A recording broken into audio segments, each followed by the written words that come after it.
ரசூலுல்லாஹி ஸல்லல்லாஹு அலைஹி வஸல்லம் அவர்கள் இஅ்திகாஃப் இருந்தார். இஅ்திகாஃப் இருந்தபோது நபி அவர்கள் ஒரு அறைக்கு உள்ளே, ஒரு கூடாரம் போல ஒரு துணி, அதற்கு உள்ளே நபி அவங்க இருக்கிறாங்க.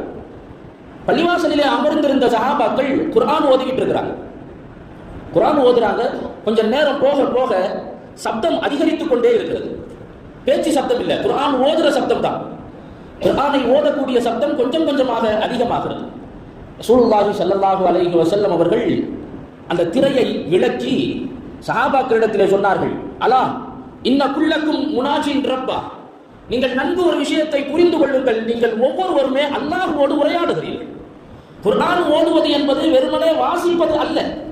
குர்ஆன் ஓதுவது என்பது ஒரு புத்தக வாசிப்பு அல்ல. நாம் அல்லாஹ்வோடு நாம் உரையாடி கொண்டிருக்கிறோம். அலா இன்ன குல்லக்கும் முனாஜின் ரப்பா, நீங்கள் ஒவ்வொருவருமே அல்லாஹ்வோடு உரையாடுகிறீர்கள். எனவே ஃபலா யுதியன்ன பஅதுக்கும் பஅதா, உங்களில் சிலர் சிலருக்கு சிரமத்தை தர வேண்டாம். நபி அவங்க சொன்னாங்க, உங்களில் சிலர் சிலருக்கு சிரமத்தை தர வேண்டாம்.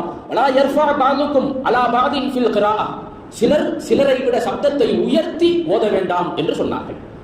சில நேரங்களில் சப்தத்தை உயர்த்தி ஓதுவது கூட பிறருக்கு அசௌகரியத்தை ஏற்படுத்தக்கூடும் என்பதனால் நபி ஸல்லல்லாஹு அலைஹி வஸல்லம் அவர்கள் சப்தமாக ரொம்ப உரத்த குரலில் குர்ஆனை ஓதுவதை கூட நபி அவர்கள் வேண்டாம் என்று சொன்னார்கள்.